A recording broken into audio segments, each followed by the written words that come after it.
Hello friends, I am Dr. Urmi Satyan and the topic for today's lecture is William Wordsworth's Preface to Lyrical Ballads.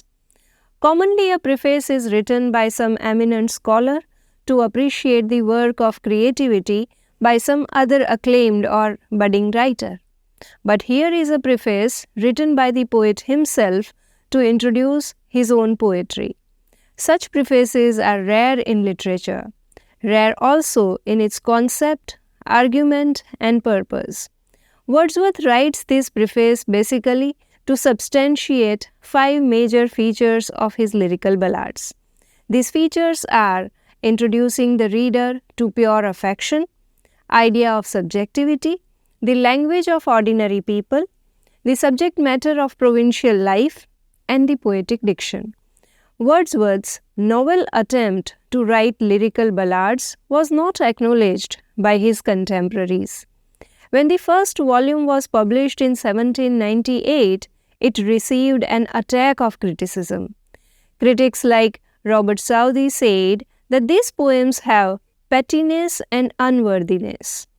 Coleridge then convinced Wordsworth to write a kind of a note or an advertisement to introduce these lyrical ballads. This preface was necessary because it was difficult to shift a reader's attention from the methodized neoclassical poetry written under strict classical rules to Wordsworth's subjective poetry. Wordsworth starts the preface with clarity and says that this preface is written at the request of his friends, mainly Coleridge. Wordsworth says that he was unwilling to undertake the task of writing this preface because the readers might suspect him of having been principally influenced by the selfish and foolish hope of their approbation. However, he also finds it important to introduce his poems, which are materially different from the general approbation for neoclassical poetry. With this humble precision, Wordsworth mentions the principal objectives of his lyrical ballads. He says that his poems are very much subjective as he has chosen the incidents and situations from common life. And to describe these incidents in the most relatable manner, he has selected the language of the common parlance. To describe the common incidents in common language, he has used certain coloring of imagination. These imaginations are taken from the primary laws of nature. To make these poems simply natural, Wordsworth uses the humble and rustic life. He believes that our elementary feelings are rooted in our greater simplicity. These elementary feelings are more simply comprehended and are more durable. From line number 115, we see Wordsworth directly attacking his contemporaries who follow the triviality and meanness both of thought and language, as occasionally introduced into their metrical compositions. Having said this, Wordsworth states the worthy purpose of his lyrical ballads and gives us the most famous definition of poetry. He writes, "For all good poetry is the spontaneous overflow of powerful feelings produced by a person who possesses more than usual organic sensibility and who thinks long and deeply." Wordsworth says that this influx of spontaneous overflow of powerful feelings need a continuous practice of deep and repetitive contemplation. Such practices transform the organic sensibility into the habit of mind, and the poet will then blindly and mechanically obey the impulses of those habits and write a poem on the subjects of nature and sentiments. With this elaboration, Wordsworth writes in the preface that the first purpose of the poem is to enlighten the reader with purified affection. Secondly, Wordsworth says that feelings are more important to situation or action. About the subject of the poetry, Wordsworth says that it is also very important, but this subject can be related to the reader's simple perception of beauty and dignity. A poet should not apply any gross and violent stimulants just to excite a reader. A poet's best service to mankind is to enhance a reader's capability to appreciate poetry, and the poets who do not employ their talent in doing so reduce themselves to the state of savage torpor, a kind of rigid lethargy. Wordsworth then mentions the causal effect of the Industrial Revolution and expresses his displeasure at the mass migration from villages to the cities, where people are given the only option of uniformity in their occupations, which produces in them a kind of craving for some extraordinary incident. To meet such expectations and gratify such cravings, literature and theatrical exhibitions employ feeble endeavor. Wordsworth says such practices would be a disservice to mankind. Wordsworth says that such practices are seen in frantic novels, German tragedies, and extravagant stories written in verse. Such stories and novels have neglected the great works of legendary writers like Shakespeare and Milton. The next major point of discussion in the preface is the style of poetry. He says, personifications of abstract ideas rarely occur in his poetry. He believes that the use of personification is not a natural or a regular part of the language of common people. Also, any mechanical poetic diction is avoided to keep the readers in the company of flesh and blood of the natural poetry. With a mention of one of the sonnets by Gray, Wordsworth says that his language is similar to that of the prose. Wordsworth then says poetry sheds no tears such as angels weep, but natural and human tears. Wordsworth discusses that good synchrony between the style and language of the poem makes it more appealing. He says that the language of ordinary human life has true taste and feeling, and such poetry doesn't need any elevation of style or ornament of metrical arrangements.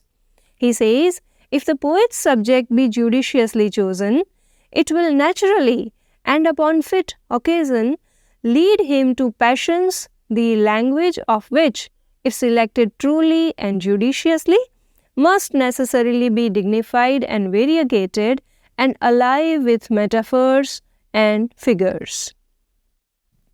He says, any incongruity will shock the intelligent reader, and so the poet should avoid adopting any foreign splendor. A poet should rather interweave the passions that are natural to him. From lines 345 to 380, Wordsworth talks about the qualities of a poet. He writes that the pleasure that he hopes to give his readers through his poetry needs judicious attention of the reader's taste and moral feelings. His labor of writing these poems is not unnecessary, because he wishes to establish a practical faith of moral feeling that is central, while praising or censoring the ancient as well as modern poetry. He also writes that a poet is gifted with more lively sensibility, enthusiasm, and tenderness. A poet has greater knowledge of human nature and a more comprehensive soul.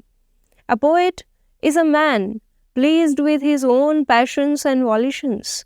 He rejoices more than other men in the spirit of his life.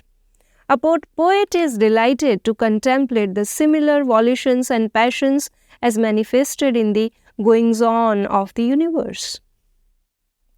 Next, in the paragraph from line number 380 to 430, Wordsworth talks about the character of a poet. He says that a poet imitates his passions almost mechanically. But to bring his poetry closer to the feelings of people, the poet himself should slip into an entire delusion and confound and identify his own feelings with theirs, and thus use fancy and imagination that better suit the subject matter of his poetry. In the next paragraph, from line numbers 431 to 460, Wordsworth says that it would be a degradation of the poetic art to produce immediate pleasure in poetry. A poet acknowledges the beauty of the universe through his poetry. A poet looks at the world in the spirit of love. His poetry is a homage paid to the native and naked dignity of man, and to the grand elementary principles of pleasure by which he knows and feels and lives and moves. Wordsworth compares a poet's knowledge of pain to that of a chemist's, or of a mathematician's, or of any man of sciences, whose knowledge is more about the pain that is associated with the drug that he is preparing to fight against the disease. Such professionals find pleasure in the knowledge of the pain. Similarly, a poet also contemplates people's complexity of pain, and through his knowledge of convictions, intuitions, and deductions, presents them in poetry. Further, from line numbers 465 to 525, Wordsworth talks about the subject matter of his poetry.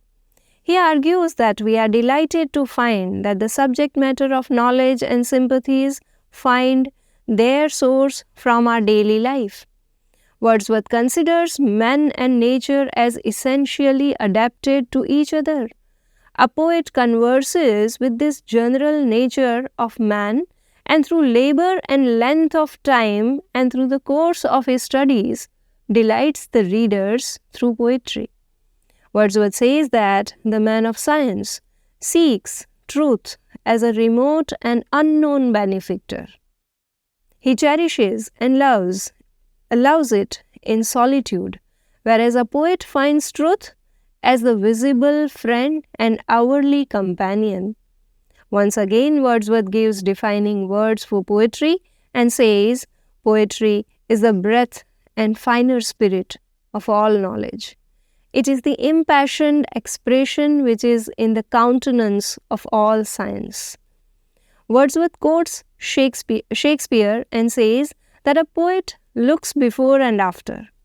He says, poetry is the first and the last of all knowledge. Poetry is beyond any difference of soil and climate, language and manner, or laws and customs. A poet binds the empire of human society together with his passion, knowledge, and the divine spirit.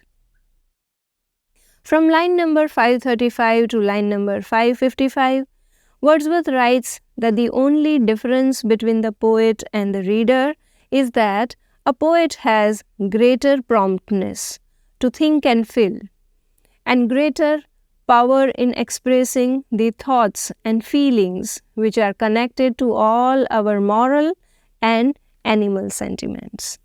Such sentiments take inspiration from the general appearance of the visible universe, the universe with storm and sunshine, with exposure to the seasons, with cold and heat, with loss of friends and kindred, with injuries and resentments, gratitude and hope, and with general feelings of fear and sorrow. The next major point of discussion is the poetic diction of his poetry. Wordsworth says that the poetic diction should match the subject and language of poetry. The subject matter is the exploration of ordinary life, and the style of representation is also the real language of men. Similarly, the meter too should be natural and not arbitrarily employed, so that the poet and the reader both can share their common feelings, passions, and pleasures. Wordsworth appreciates Shakespeare and says that his metrical compositions are so natural that even a pathetic subject matter appeals to our feelings of pleasure. From line numbers 675 to 730, Wordsworth gives a systematic defense of his theory of poetry and highlights the importance of meter. He says, meter elevates the pleasure of reading poetry. He says, we derive pleasure from either the principle of similitude in dissimilitude or dissimilitude in similitude. We may interpret this principle as similar to the principle of opposite attracts. Wordsworth explains this principle by adding a rejoinder to his famous definition of poetry. He says, poetry is the spontaneous overflow of powerful feelings which take its origin from emotions recollected in tranquility. Here he emphasizes over the action of contemplation. The more the poet contemplates the spontaneous overflow of powerful feelings, the more naturally the metrical compositions are created. And such compositions will better execute passions, manners, styles, or the characteristic features of the persona in the poetry, as we have seen in Wordsworth's Lucy poems. Wordsworth believes that common subject matter should be presented metrically to excite the reader's thoughts and feelings. He also emphasizes that both the reader and the poet should be in the same state of joy, with a vigorous and sound mind. In the final stage of his preface, Wordsworth requests his readers to be genuine and independent in drawing judgment on his poetry. He says that the readers should be unaffected and away from any false or destructive criticism.